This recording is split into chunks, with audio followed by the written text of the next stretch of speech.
Okay. So my name is Lindsay McLaren. I'm a speech language therapist. I'm also a late identified autistic woman, and I've worked in speech and language for 17 years, and I've worked with autistic kids for about 22 years, and I work privately.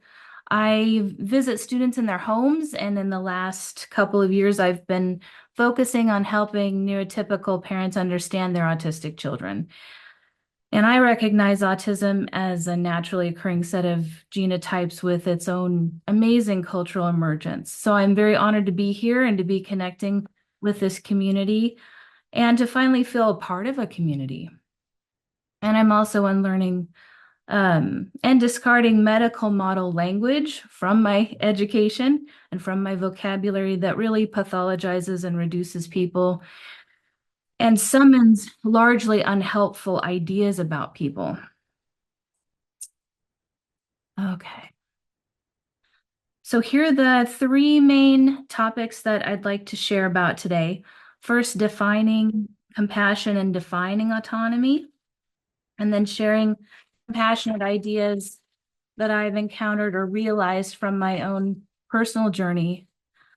And then ideas for how we can model and encourage compassionate ideas in children to help prepare them for their life journeys. And so some of the ways we can apply compassionate ideas are, of course, modeling within ourselves, being a safe person, educating parents, uh, understanding co-regulation and preparing them for self-regulation and self-reflection, which is largely a program of thinking that involves a lot of language.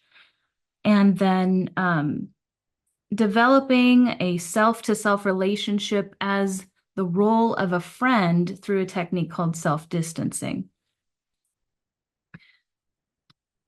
Okay, so compassion's a value. It may or may not be prioritized in a family. And the real question is, are emotional experiences considered valuable or dangerous? And so seeing emotional experiences as valuable, I think really gets at the heart of compassion. So a good definition, recognizing suffering, understanding the universality of human suffering, feeling empathy for the person suffering, tolerating uncomfortable feelings in response to the suffering person, and motivation to act to alleviate suffering. And some applications as an autistic person that I would add is prioritizing well-being and autonomy over performance, and using enjoyment as an evaluation tool and a benchmark for readiness to learn. Has to do with the available attention, the attention we have available to be able to enjoy. And curiosity about an individual's experience, because all perceptions are both valid and unique. And so in this little picture, I'm kind of showing this idea of enjoyment being the antidote to feeling trapped. And so for me, the concept of enjoyment is extremely important as far as developing a compassionate mindset. And then autonomy, the internal state of self-governance or self-direction. I know what's best for me. I want to make the best choices for me. And I would include here the concept of a central locus of control, which is I have it within me to do it, and I look to myself for answers. And why would we support this idea of autonomy? Well, when we promote leading oneself, we promote thinking. It promotes safety, and it protects internal cues that guide our self-choices. Being able to say no, being able to take a break, being able to control the pace of something. And so that we ask ourselves, what do I do? What do I do? We ask ourselves more than we ask others, what do I do? And it builds a sense of responsibility. And it's also guarding against feeling objectified or against manipulation, because we're developing expectations of how to be treated. It's guarding against learned helplessness, which is a mindset of powerlessness or a victim mentality. We're guarding against prompt dependence and ignoring those internal cues that are really important. Uh, so I have a few questions kind of scattered throughout this presentation, and I'd really love to hear from you about your thoughts. I kind of have to keep mindful of the time. Um, so I may have to, depending on what happens, I might have to just move on, and I um, hope to address comments later on, maybe at the end if needed. So, what comes to mind when you think of compassion, and who in your life has been a compassionate person? And what would you add to the list of ways to show compassion? And was autonomy valued in your family? And if so, what did that look like?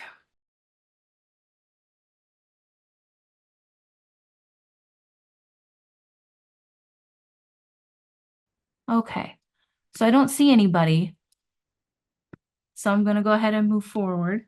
Sorry, I'm trying to get my hand up and it's Oh, oh, oh. there must be a solar storm today or something. All of Oh the my gosh. It's Okay. okay. No, please go ahead. I was just going to say that this may be familiar to many people, but both of my parents were unidentified autistics. Hmm. And so when I grew up, control was very important in my household. So there Yeah, was no sense of autonomy because to cope, their coping mechanisms were to have things in just a certain way all of the time. gotcha. Yeah. I've heard that from a lot of folks, and actually some of the families I visit, I suspect is the case. So we're kind of all learning together um, the kind of importance of autonomy and helping everybody feel safe. Okay, and so I see with a hand up. Hi. So I think that I'm third generation autistic. I think my mother was.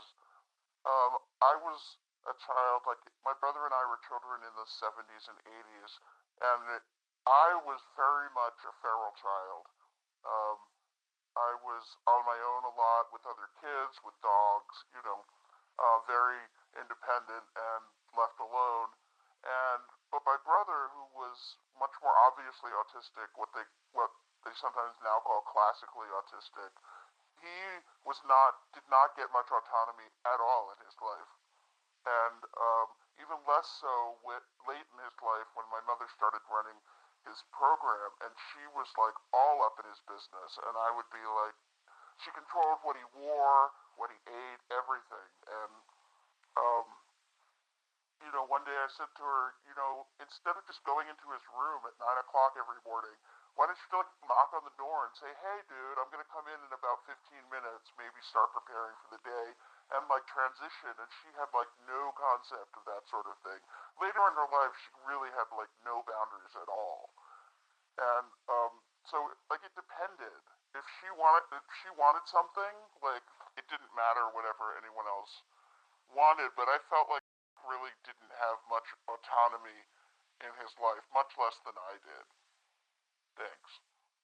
Oh, thanks for sharing.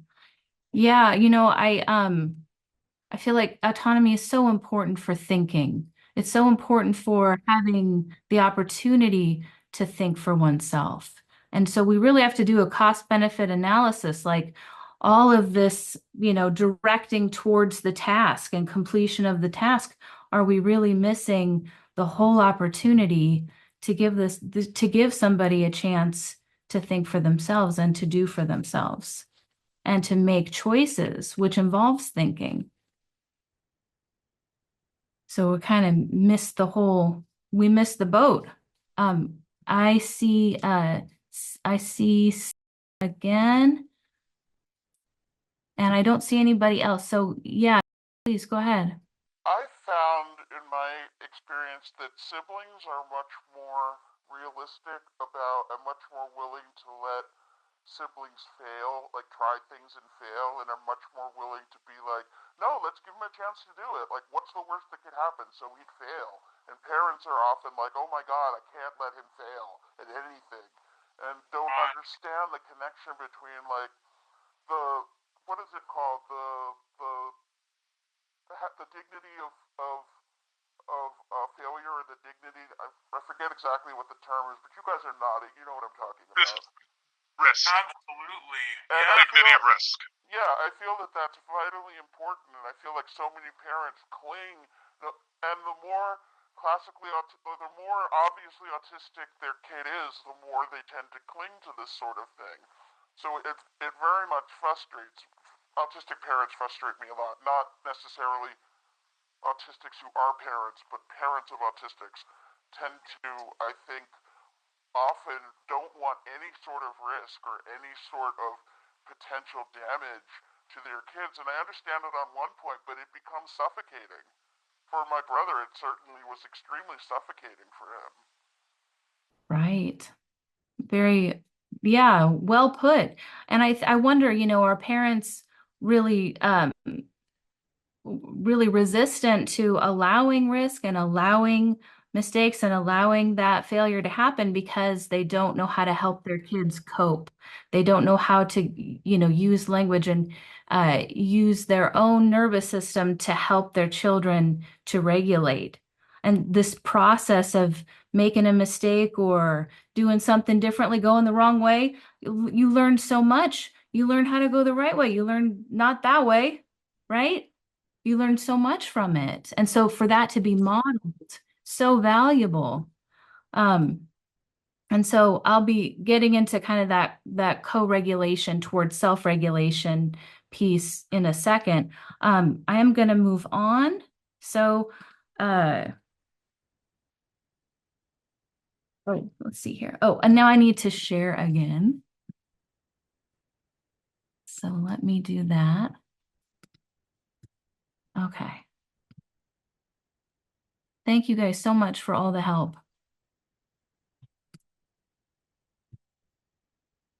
Okay, so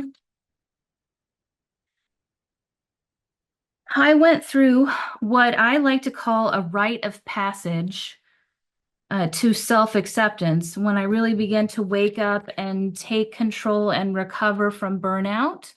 So that feeling of emptiness or feeling numb. And when that happened, I realized I really didn't know very much about myself at all. And when I considered the commitment of caring for myself and directing myself, it literally felt like I was being asked to embrace a stranger or to claim a bag of self with unknown contents starting at the age of 26. And being an insecure person at the time, I would want others to look in my bag or look at me and say like, oh, please tell me something, tell me there's good things in this bag. In other words, other people, please validate me. But of course, nobody could tell me anything of any real value. I really had to claim that bag, so to speak, sight unseen. And then I could look in the bag and see for myself. And that was a leap of faith. And so, what was in my bag? What did I encounter? The first thing I encountered, a big part of the self, was the baby version of myself containing all my emotions. And it was really my job to take care of this baby version of me. And so my life would need to change in order to take on this role and responsibility. And this was also a big part of unmasking. And luckily for me, I had excellent autistic mentorship, even before either one of us knew that we were autistic. And this was to normalize events that neurotypical people didn't understand, to provide a positive narrative to guide. And so that I was really empowered to know when to look within myself for answers, right? Through reflection, through meditation, through emotional freedom technique, lots of strategies. And so this mentor was a safe person so they were responsible for their actions and emotions. So I was able to develop discernment. And so my willingness to be vigilant was what created that really strong trust in myself. I was receiving really high care from myself, and my needs were getting met, and I was devoted to myself. And I attribute this to having a very devoted mother, uh, and that and also a very happy mother. So, and I developed integrity by learning how to listen to my body, which took so much focus on very, very subtle shifts at first, very subtle pattern recognition, and to make choices that aligned with what was best for me, and not just in the short term, but in the future. And this is really important, this idea of future self. And this gave me the understanding that I had built an internal system that I could source love for myself. And that playing this role enough, I realized that I was enough. And I want everybody to feel this way about themselves. So, compassionate ideas I've learned in this journey began when I committed to myself, which is a future conceptualization. It was like taking on a motherhood role. And so I accepted this role. And this role would activate so many socially fulfilling concepts that I really needed. And so this was the commitment. This commitment was kind of the beginning of attempting unconditional love, because I didn't know who I was or how involved I would have to be in my own self-care. And I was really clueless, and I accepted that essentially sight unseen. This is a leap of faith. So I learned responsibility to myself, to notice in the moment when my energy had changed, when I felt upset, staying present for longer and longer continuous periods of time, like the vigilance of a mom. I was always available to myself. And before the period where I had committed to myself, each day was like hitting a reset button in my mind. I didn't understand how to that I had the power to make changes and improve the next day, improve myself the next day, uh, in the future. And so understanding my power to help out my tomorrow self gave me a sense of continuity. So an understanding of myself through time, this was huge, and helped me with self-control so that I could really develop and maintain and orient around goals. And so the following is a very simplified explanation, but when we as humans think of our present self, there's a big area of the brain called the default node network, including the medial prefrontal cortex. This part lights up consistently with the first person now self. And this medial prefrontal cortex diminishes when we think of our future self, because most of the same parts of the brain that are thinking about future self are the same parts that think about a stranger. So when we think about our future self, it's pretty much the same going on as thinking about a stranger. And so if that is true, one really significant part of the brain that lights up for considering a stranger or considering another person is the temporal parietal junction. It has a lot of other functions and very important functions that are, studies show are diminished or different in autistic people. But this temporal parietal junction has a huge role in what's called the empathy circuit. So in this commitment to my care and my future self, I believe I exercised and strengthened this empathy circuit. I teamed up with myself. I became on my own side. And so in unmasking, I realized I couldn't live like a neurotypical person. And so here's something I would tell myself to comfort myself when I was dysregulated. I would say to myself, I will never leave you. I am here with you. And here I am. And can you feel me here with you? Right? So this is speaking to myself. In my moments of my greatest dysregulation, this is what helped me the most. So it was my experience that my empathy for other people arose soon after, if not nearly simultaneously, with my commitment to myself, which includes self-empathy and refining the language I needed to understand emotional categories. And so people have theorized that understanding of self and other arise largely simultaneously and interdependently, through social engagement and through relationship. And that's the big takeaway here is relationship. You got to have two to have a relationship, you and yourself, right? Acting upon yourself. So there are some quotes here having to do with theories that relate to how self develops. There's a man named Charles Cooley at the beginning of the 20th century theorized that our sense of self arises from how others provide feedback about us, and then we develop evaluations about this. So he explains it as, I am not what I think I am, and I'm not what you think I am. I am what I think that you think I am. And this is a big trap. This can be a big trap for autistic people who have been receiving negative feedback from a lot of people for a lot of years. This is a big trap to get out of. And so this idea that we are having to use what we think other people think about us to determine our value or worth.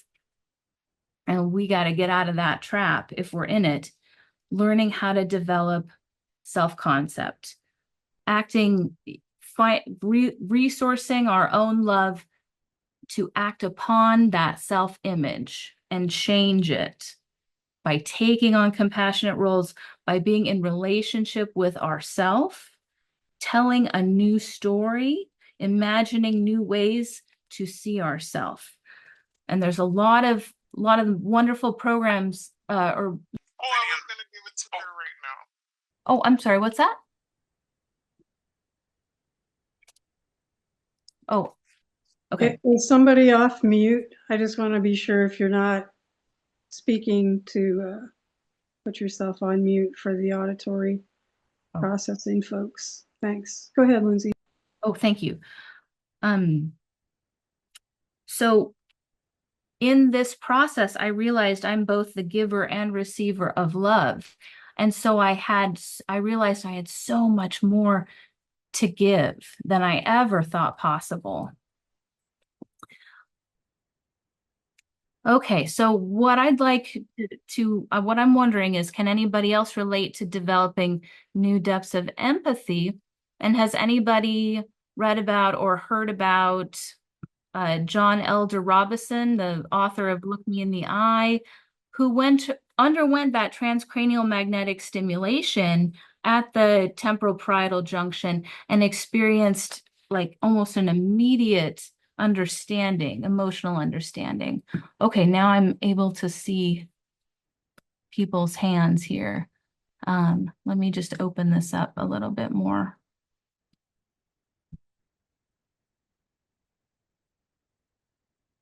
Okay. Okay, yes, I see Dawn. Go ahead, Dawn.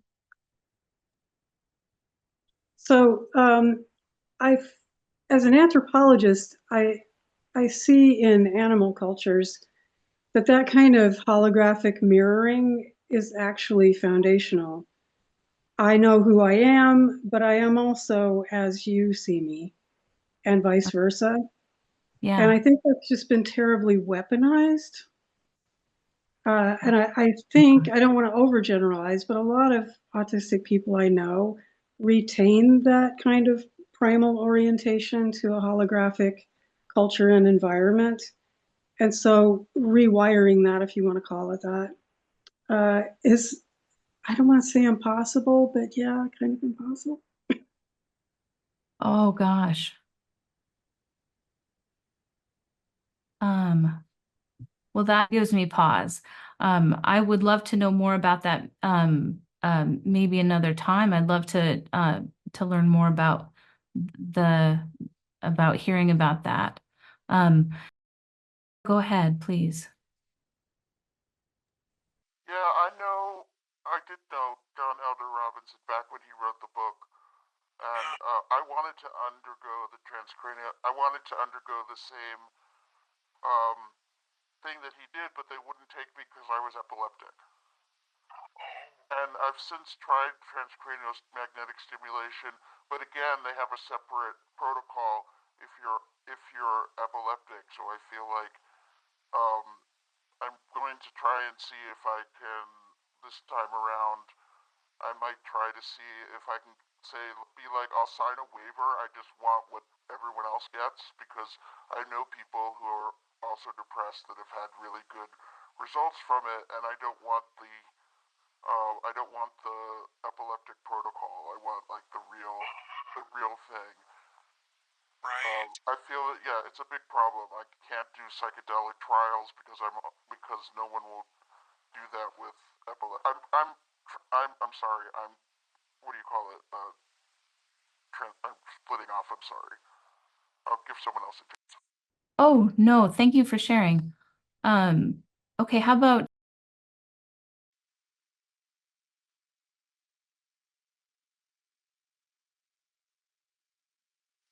Hi there. Hi. So I wanted to speak a little bit about the empathy and compassion component of all of this and how I heard just a bit earlier talking about the just in addition to primal wiring our natural neurotypes and how there's natural diversity in both neurotypes and just humans in how we're wired and how we exist and how we are. And a big part in this, what's coming up for me is how, naming that I come from a lived experience where there hasn't been a lot of recognition and acceptance and support around disability, particularly mental health. And a big part in beyond, in addition to the stigma, there's a lot. I was reading some studies where there we're talking about how there's the concept of cognitive empathy and how so often it's the difference between a label and a diagnosis, excuses versus context for understanding, and a big part in how oftentimes a lot of neurodivergence get misinterpreted, and it's a really big part in how empathy shows up for so many different people in so many different ways. And naming there's the concept of the five different love languages and just differences in communication in general. And oftentimes we may feel or have a comprehension or understanding or sense of connection or understanding or empathy in a different way, but the expression of that so often gets missed or misinterpreted. And the irony in a lot of these studies is when they study neurodivergent to neurodivergent communication, it is just as efficient, if not as much more, to be able to communicate with other neurodivergents and Yes. also the understanding and more direct communication and with almost as much, if not more, as with neurotypical and neurotypical communication, where the communication breaks down and where there are more, naming that oftentimes there's a very specific, rather narrow demographic of who and how is what is studied and afforded, allowed, allocated resources, grants, accommodations, a very specific narrow demographic, and many of us get left in the gaps of that. That is an absolute understatement. But where a lot of those studies happen is with that very specific demographic, and particularly neurotypical to neurodivergent communication, there seems to be a less willingness to even consider more different perspectives, different types of communication, and seeing that there's different types with expressions for compassion. And too often, many of us do not have that same support and patience and understanding that may be afforded for. I think how I heard someone explain it, they were talking about how a lot of times people value what is already. You walk into a room and value, okay, this is top down, this is just what we see, and a lot of us who are naming this a full spectrum neurodivergent tend to see so many different sensory inputs. There's a synaptic pruning, which is actually there's so much we're taking so much data. It's bottom up processing, and it's a difference and a big part in that. It's the have just there's a video I want to share in the chat. I've had to kind of I feel like now that I'm late recently diagnosed, trying to build more understanding. It's a difference between being labeled and judged as insert all the horrendous things. Trigger warning for this: broken, lazy, stupid, not caring, uninterested, rude, too much and not enough at the same time. And the difference in naming the diagnosis should not be a gate-kept privilege. The healthcare system is so horrendously inaccessible, and we all have different. We are all in weirdly wired electrical meat suits, and we all deserve support. We're all humans, and too often there is a lack of the caring part of the healthcare system, and the system itself is broken, not us. And the more we can actually build in scaffolding support and also share the information and knowledge, the whole point of a diagnosis naming that's once again absolutely too gate kept and should not be a privileged thing, and naming that self-diagnosis just as important to have understanding and knowledge as once again naming someone. Brene Brown had written. Excuse me, I'm sorry. Yeah, I don't want to slow your roll, but we kind of got off. Okay, sorry. Let me wrap up. The naming a challenge doesn't give the challenge more power. It actually gives us the power back to reclaim our own, to be able to navigate and build our own scaffolding and support and share with others to navigate through.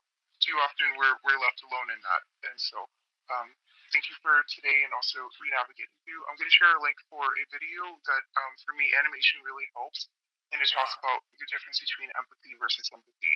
But thank you. Oh, yeah. Thank you so much. I'm going to move on to Hi, yes, thank you. Thank you, everyone. Thank you for this event. Thank you for the topic. And pardon me for being late. But yes, I want to address the question. And can anyone relate to developing new depths of empathy? It's been a blessing. It's been a beautiful, life-changing pivot.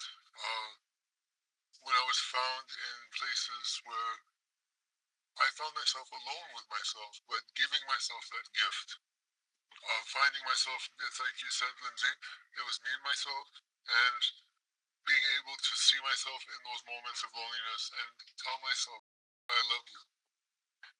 You are valid. You are good enough. You have worth, and you do make sense, and it's okay to feel however you're feeling. And doing that over an extended period, it's absolutely magnitudes of developing depths of empathy for myself, for others, simultaneous. It's about very much about interdependence.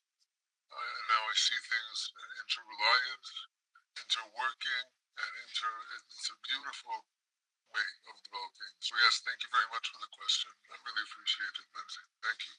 Oh, I appreciate your sharing. Thank you so much. Okay, I think I see was next, I think. Go ahead.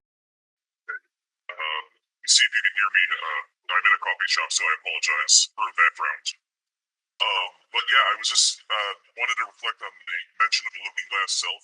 one of the big things that I think about, and this relates to the default mode network as well, that um, we have this whole embodiment of cognition that we kind of embody over and over again, those messages that we receive, accept, and then I've been working very hard, I'd say, not just with my diagnosis, but also with um, experiencing abuse, experiencing other things in my life, unlearning things, picking out those things, the things that ended up being wrapped up into the onion of me, what I've accepted, what I've decided was me, and pruning.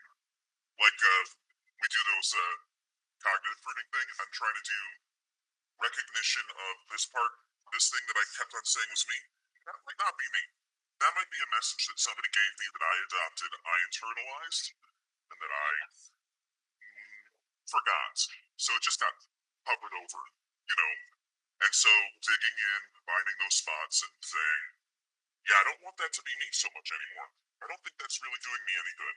And it's definitely not doing my emotional health, my well-being, my friends, my loved ones. It's not doing anyone any good.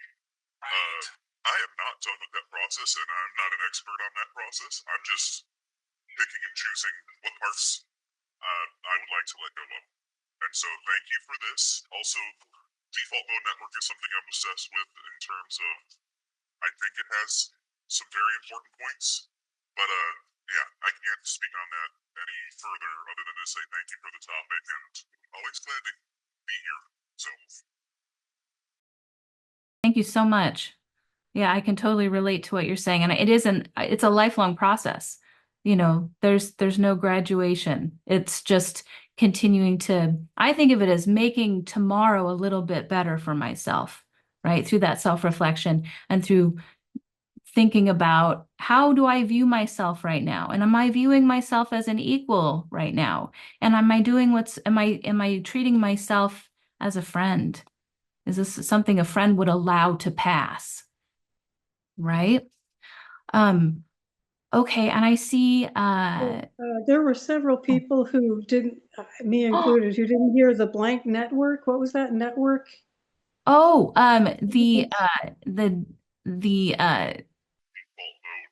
default mode network. It's a parts of the brain that are that light up together when you're thinking about your current now embodied self. And there's been studies that show autistic people really kind of struggle with overcoming that right now self to think about the rewards or the benefits of the tomorrow self or in the future, thinking about future, right? But when we can do that, we can connect ourselves up. We can like evolve, make things a little bit better for tomorrow self. So I see has their hand up, so please go ahead. Thank you. I'm not formally diagnosed with either ASD or ADD, but I strongly suspect that I might be on both those spectrums. I just wanted to put it out there.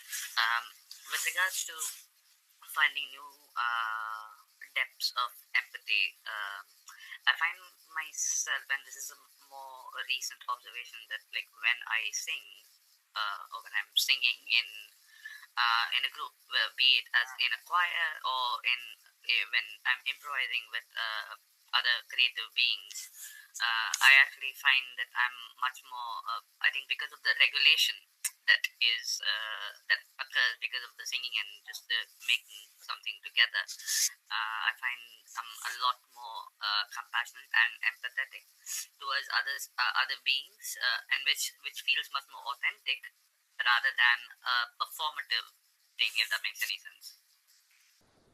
Absolutely. And I think it's the polyvagal theory really supports that notion of singing and how that regulates us.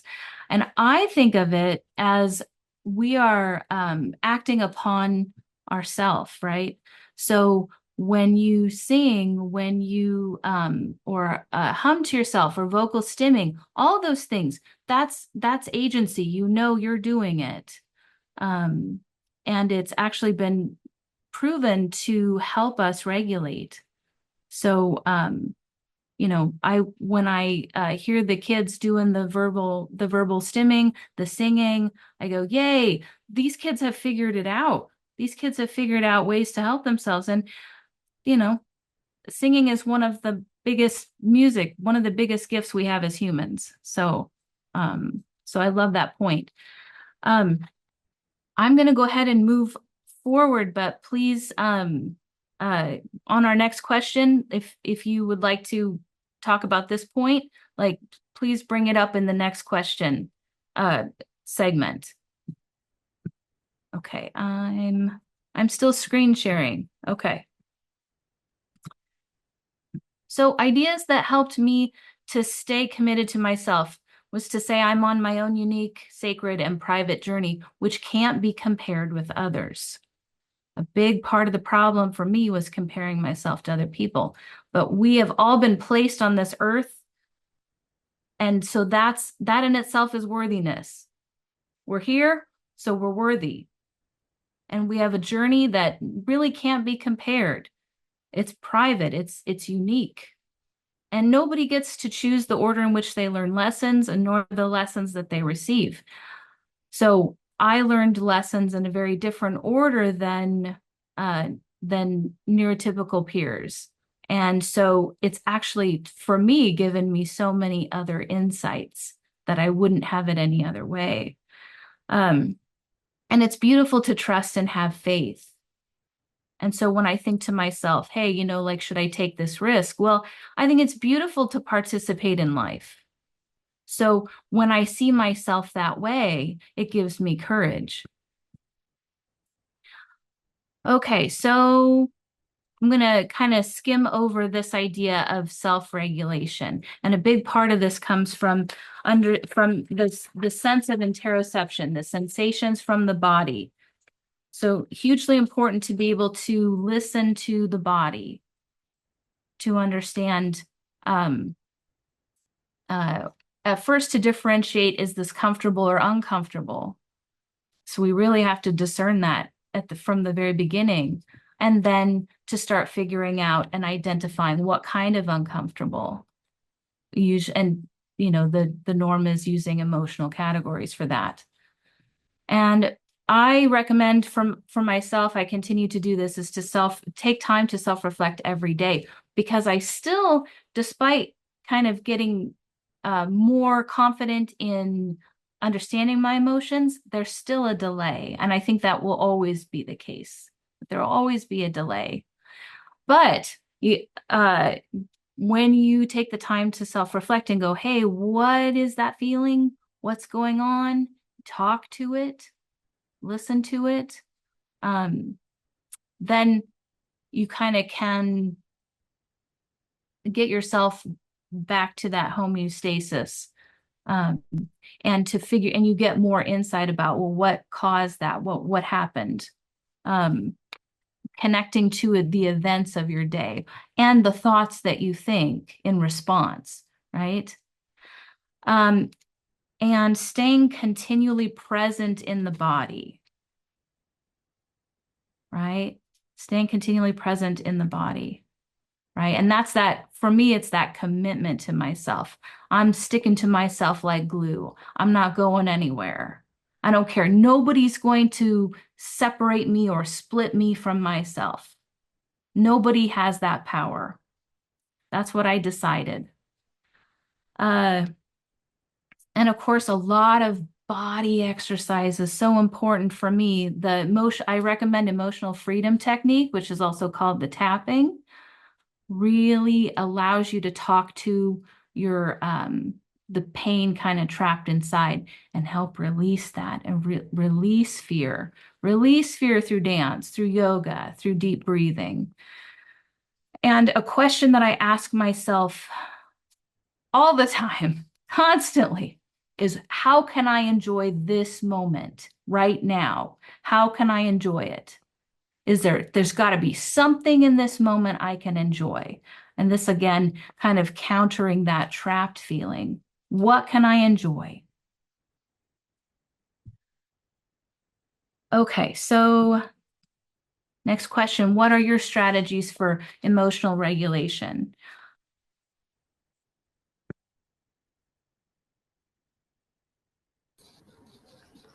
I see Dawn. Go ahead. Yes, I actually, it's not in the room. I have this really cute plushie named Beanie, and I essentially have better luck when I externalize my needs, my inner child, if you will, Yeah. all my interoception into the little plushie. And then because it's separate from me, I'm thinking about what would this little person need? What would they be feeling right now? Oh, And I love I this. think, I think that's one of the reasons that maybe autistic people really love external objects like that, or they're like a safe place to put part of yourself. Yes. Thank you for that. I love that. That like having that external kind of totem where you can put your love and think in a loving way, um, and and use that as a tool to create relationship, which I think is like so cool. So thank you for that. Um, okay, I see. Go ahead, please.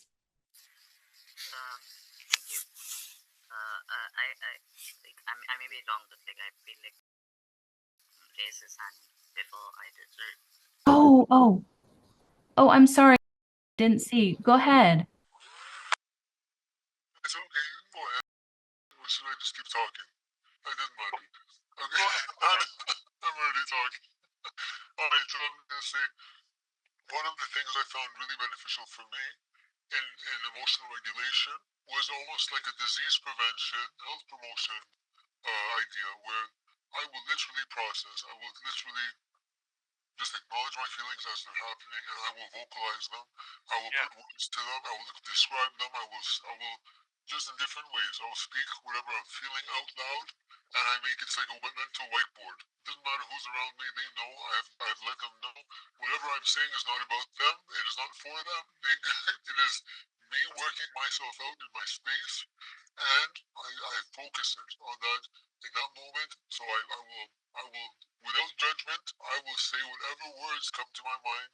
I will let myself be a human being. I will let myself be off, and then from there, I will balance afterwards.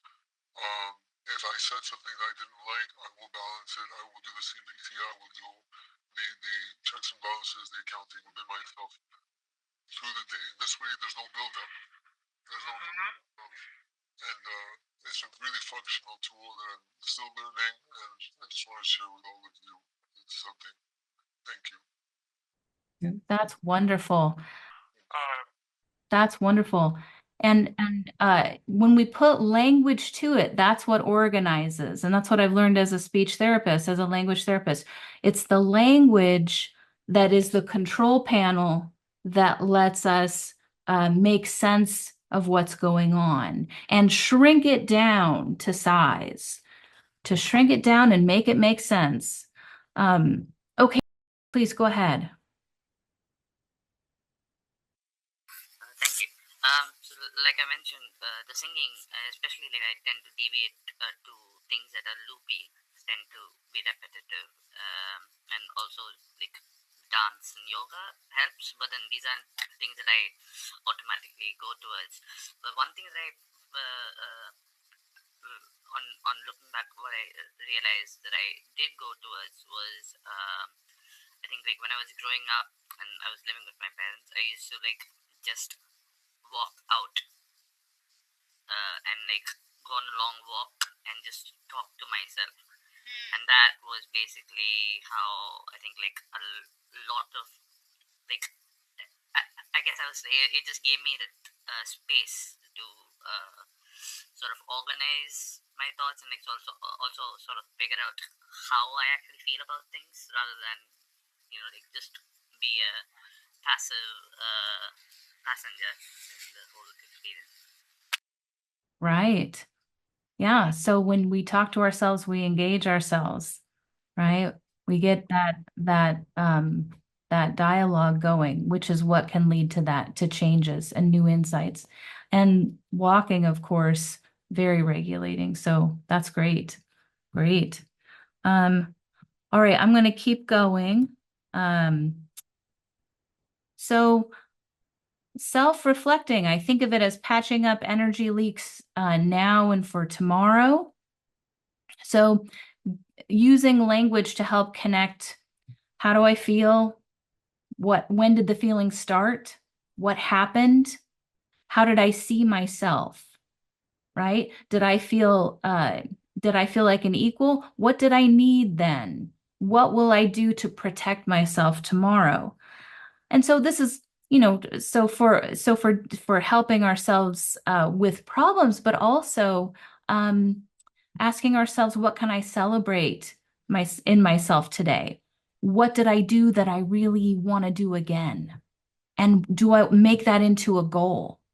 Right? What is my goal? What's my goal for tomorrow? I found that life became so much more interesting and each day became so much more inspiring when I had a plan, when I had a goal, when there was something new I wanted to try for myself. Because I knew I was helping myself make a better and better tomorrow. So next idea, self-forgiveness. So as uncomfortable as it was, a sign of growth was my own disappointment in myself. And this is something I look for in my clients. This is something I look for in my kids. If they feel disappointed in themselves, I celebrate. I say, yay, because it means they're taking responsibility. It means they have a standard now. They have a standard for themselves that they now want to achieve. And so, as uncomfortable as it is for them, I celebrate with them because that's a sign of growth. And uh, so there's a Hawaiian forgiveness prayer.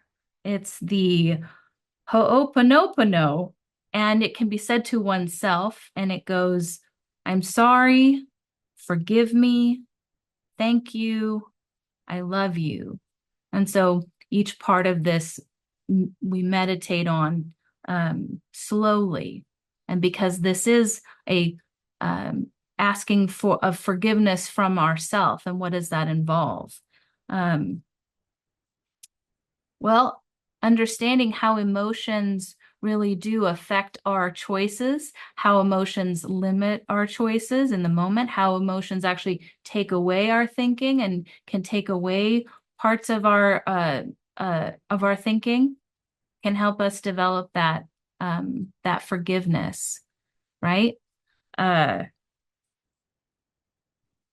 So I would often create somebody in my mind who would stand up for me, and imagine somebody in my particular case, somebody really wise and elderly, somebody who was worldly, who could see way beyond this present moment or this present mistake, and who believed in me and had so many years under their belt that they could easily grade this problem as forgivable. Somebody who's don't sweat the small stuff kind of person. And so I ask, what do you deserve? So what's the criteria for deserving forgiveness? And this word is real controversial for a lot of people. But for me, I find it really helpful because forgiveness is a release. It's releasing somebody. It happens when somebody feels safe enough that knowing the error was noted and will be corrected. And so when I apply this to myself, is my system trustworthy? Have I thought this through? Do I have a plan for tomorrow? Do I have a plan to change for next time? And this allows for that release. because I'm acknowledging the problem, and I have acknowledged it to such an extent that I have a new idea for making a change. And for me, that's what's needed for that release. But at some point, we also have to have faith in ourselves as learners and give grace and be generous and say, I've done enough. And nobody can tell you exactly where to get to that enough place. But compassion kind of says, let's put a stop to this. Let's say this is enough. Sometimes I'll tell my kids, saying no to yourself is sometimes the most compassionate thing, because we have a tendency to go on and on and on when really we need to reach a point of enough. So I tell myself, no matter how well I perform, at least I was brave and gave it a try. And the only people making mistakes out there are people participating in life. And every time I make a mistake, I'm getting closer to my goal. I'm learning. And even though I don't like it, I can celebrate becoming aware of it. When you make a mistake, when there is a problem, you're aware of it. You become aware. We don't just get one chance. There's erasers on pencils, and we get extra lives in video games, and there's a delete key on the keyboard. So this idea of future self also means more chances. More chances. You get another chance. You get as many chances as you want. And for me, forgiveness really required a lot of trust, because I had been shut down for a long time, and I had allowed myself to go unprotected and unheard. And I really did have to forgive myself for that. But agency awakens when you take on that volunteer role. You say, I'll do it. I'll make the first move. This is where we break open apathy when we make the first move. We say, I'll do it. So this self-empathy actually helps us develop agency, which is the mindset and the thought and the concept of myself as what can I do? I can do it. So next question, what is your process for self-forgiveness or forgiveness of others? And what insight did you get from your process?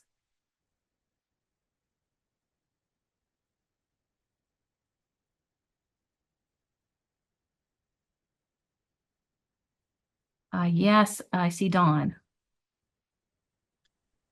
For me, it was just giving myself the same forgiveness I would give someone else. And I Yes. think, again, it's that kind of externalization. Like, Yes. if I was looking at myself as a separate person, I would Yes. understand why this happened, and I would be compassionate about it. Yes. I do the same thing. And I think for so many of us, it's easier to forgive other people than it is forgive ourselves. But really, if we're thinking compassionately, that means everybody's included, including ourselves. We put ourselves in that group too. Um, uh,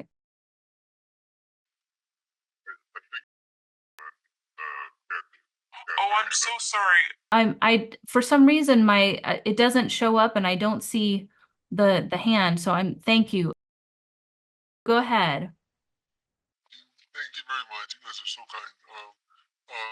I want to say, so the process for me is I'll do a regular interval check-in with myself, and I'll ask myself, and I'll sit with my feelings, and I'll say, what did you do today? And I'll see how I understand. How do I understand what I did? How am I framing it? What language am I using? Yeah. And then if there's any feelings that are not feeling right, usually with some tension, usually something's uneasy, I know myself now enough to know I'll go more into it, and I'll work through it step by step by asking why I did what I did, maybe why I'm using the words I'm using to describe what I did, and just try to understand myself from an outside perspective, and like looking at a situation. And then the act of forgiveness goes on to context, it goes on to history, and it goes to situation and circumstance, and that allows me to work through it very systemically, very very regularly, and by extension, it's led me to understand my family more, my community, and all of this. Yeah. That's great. All right, thank you. Okay, go ahead. Thank you. I feel like I need to say this because I had quite a bit of internalized deviance, the idea that I was wrong, I'm different, I'm incorrect in some way. Some of that came from people saying it out loud. Some of it, a lot of it came from myself in a situation, always directing an error as a fault in myself.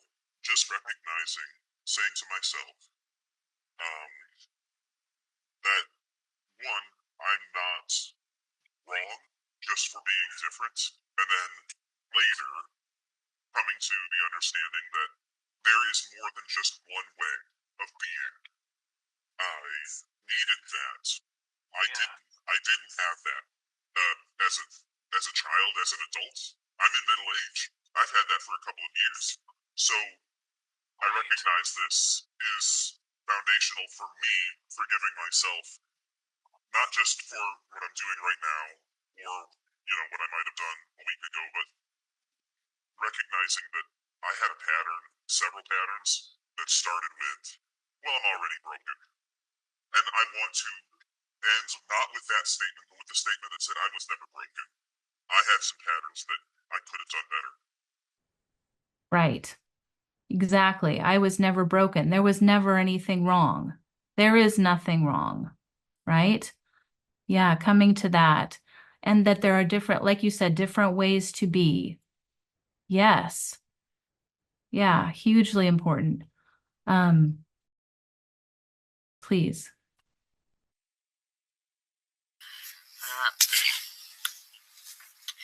I have usually tend to either like remember some line from a literature that I've read, or something spiritual or religion, even though I'm not a huge fan of organized religion as such. I find that they often tend to remind me, and I think that most people, about being kind to oneself,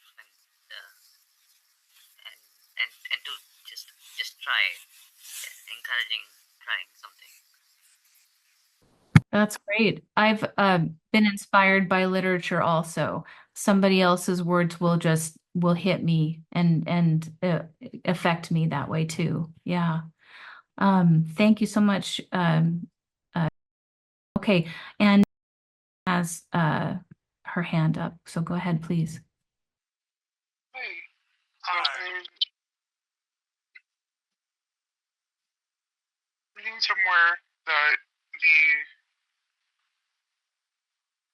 acknowledgement and start of accountability and responsibility can be guilt is a sense of when recognizing I made a mistake or I did something wrong. And there is a difference, and it can be a starting point. And there's also a key difference as well between I made a mistake and the guilt that can come from that and recognizing and a starting point for change versus shame, which is I am a mistake. Right. And there is a movie that just came out. It's K-pop Demon Hunters, and the character Zoe is, I think, such a wonderfully just in the line, and also just there.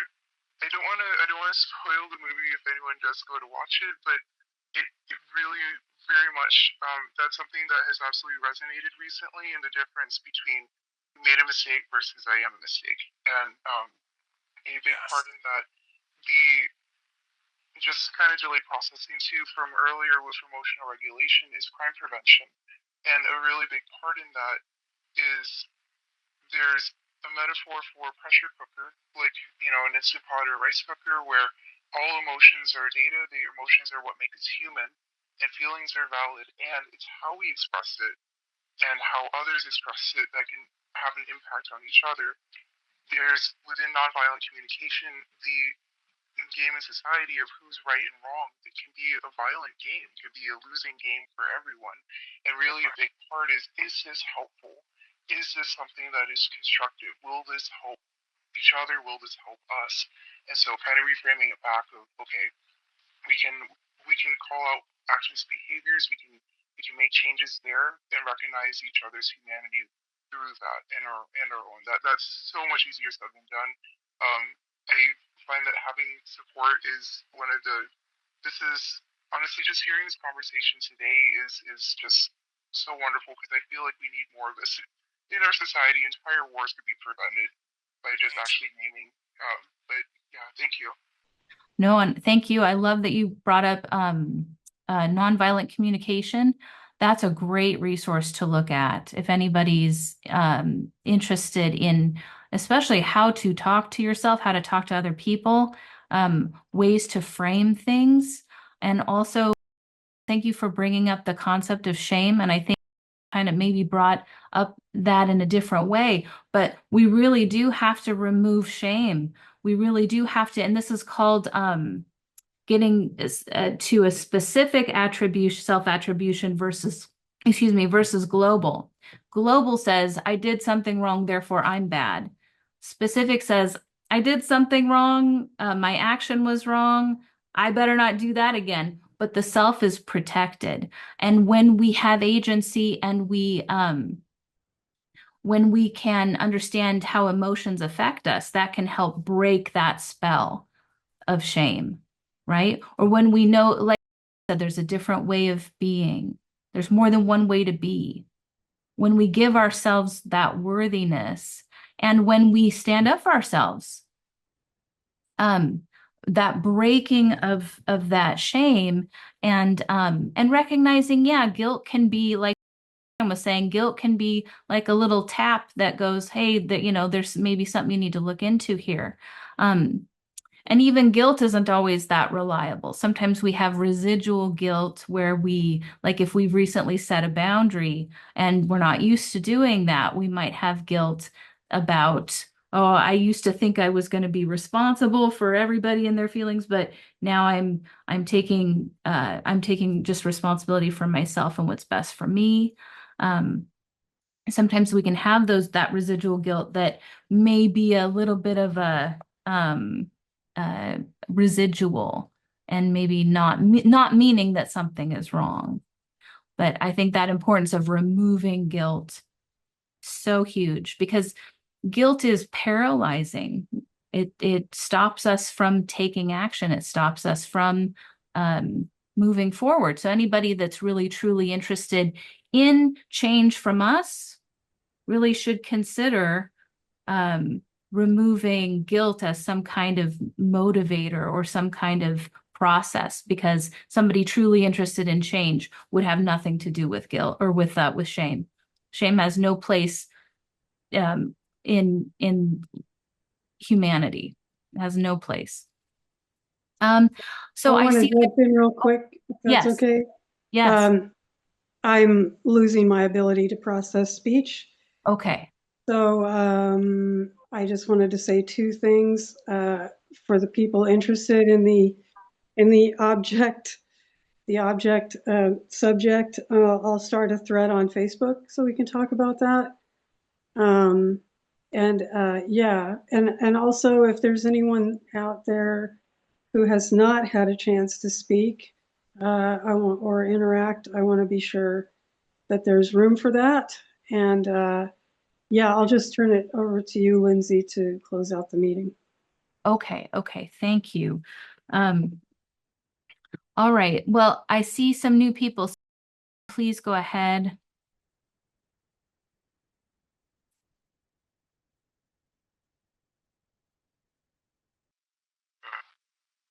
Hi there. Yes. Your name is Lindsay McLaren, right?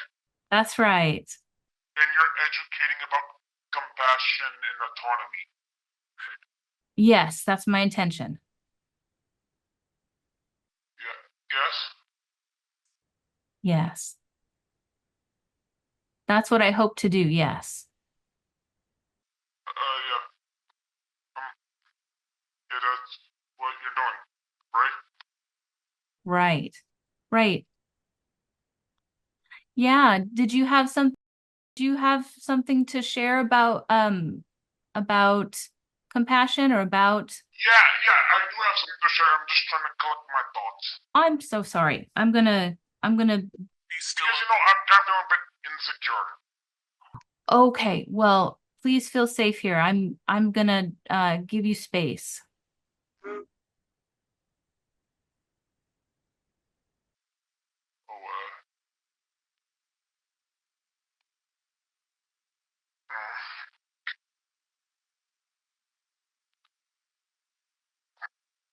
Oh, like, most, like, uh, before I was 12 years old, I didn't know I had a disability. Like, I was wondering if something was wrong with me. Like, I didn't know I had autism until I was 13. Like, I kind of figured, but I didn't get my validation until 13. And I used to think, my parents didn't tell me I had autism until I'm 13. And like, around in 2022, like, I kind of, like, found out that my pervasive developmental disorder is not otherwise specified. Because that was my diagnosis when I was 4. And I was also have ADHD. Because I kind of figured before I had PDNS, but I didn't get my validation until 2022. Because in addition to my diagnosis, autism, I'm also ignorant. Sometimes I do things out of ignorance. I think that's very human. I think we all do. It's the process. Sometimes I'm also ignorant. I think this diagnosis of mine has something to do with my ignorance, like somehow reinforcing the ignorance in me.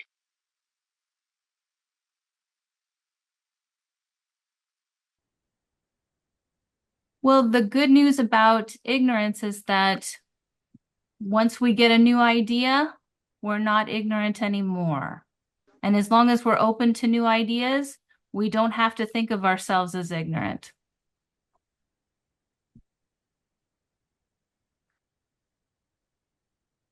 We can think of ourselves as learners. Learners, yeah. lifelong learners. Well, Lifelong. in my room, I do have a feelings wheel. Like, and I know how many of those emotions match up. That's good. Like, the feeling that's strong in me is overwhelmed. And I think I might know why this is happening. I think Maybe a lot it's of us can relate. because it says this, like, according to this feeling wheel, like, overwhelmed and engaged are two sides of the same coin. If engaged is present, overwhelmed can creep in. And also one of the things, like, insecure is also the polar opposite of engaged. So if you try to engage someone who's feeling insecure, it can make them overwhelmed. Oh, that's a good point. And overwhelmed is also like confident. It's also the overwhelmed and confident. They're also polar opposites. Like, they repel each other. I could see that. But like I used to have. Like, do you know that pride is the polar opposite of anger? That's what it shows in my feelings wheel. That's how it's showing, like, this thing. That's interesting. Because pride is the polar opposite of anger, and peaceful is the polar opposite of ashamed. Loving is the polar opposite of sad. Love is the polar opposite of sadness, and trust and surprise are polar opposites. Afraid and intrigue are polar opposites. Disgust and joy are polar opposites. Huh. Why while proud and ashamed are two sides of the same coin, uh, uh, angry and peaceful are two sides of the same coin. Uh, Disgust and love are two sides of the same coin. Afraid and trust are two sides of the same coin, and intrigue and surprise are two sides of the same coin. Well, thank you for sharing that because I hadn't thought of Because we should know how the emotions match up. Because Yes. thinking, feelings, and wanting, they make up mind. And mind is the why. oh, the why, the WHY. Like you know what time? Like time if time like time is when and space is where. Reality is a what. Yes. Soul is the who, and power is the how. yes, I really like that. That makes sense. Because I am spiritual but not religious. Same. Yeah. Okay. Thank you so much for sharing. I'm sorry to interrupt you. I'm looking at the time. So how much time we have left? We have to cut off at 1:30. That was what I was told. So I want to make sure to give Wait, I have one more thing to ask you. Where can I see this recorded thing? Like you said you're gonna put this post it to record. Where can I see this? Roger posts to YouTube, and I think if you looked under CASY in YouTube, you'll eventually find this meeting. I think there's a delay. It takes a little while before they get posted, but that's where I would check. I'll Because overall I'm just part of the surprise.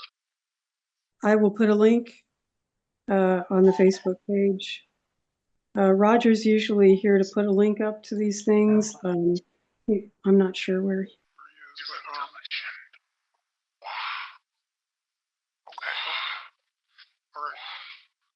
All right. I wanted to give chance to speak, and then I'm gonna have to have us wrap up. So go ahead. Hi. It is such a privilege. Thank you so much. Listening and waiting was a great experience of affirming diversity in every small moment. My comment is about sometimes when we are overwhelmed, we cannot process things, but there are resources. Like I can take a picture of an object that symbolizes how I am feeling. I can use audio recordings. What I'm saying is technology sometimes can be a very good support. There is an application called WhatsApp that allows us to send recorded messages, and our family members can listen and reply, and that takes out the pressure of time.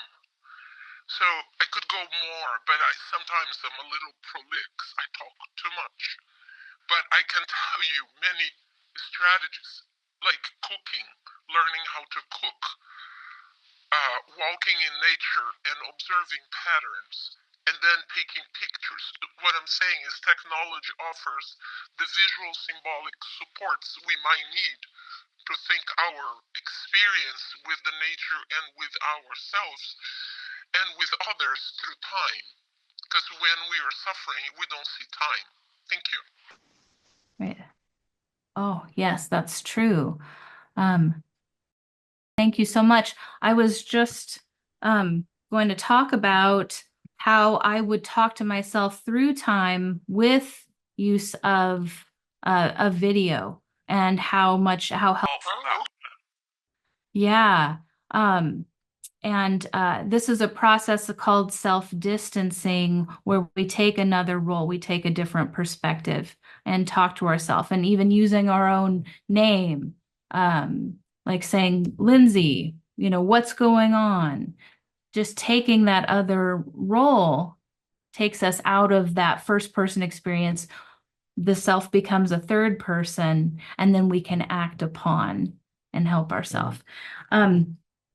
So this discussion was amazing, and I'm so grateful to have had it and to have engaged with all of you. I had a lot more involved in my presentation, but maybe for another day. I wanted to end with one other idea, which has a lot to do with creativity and the power of creativity.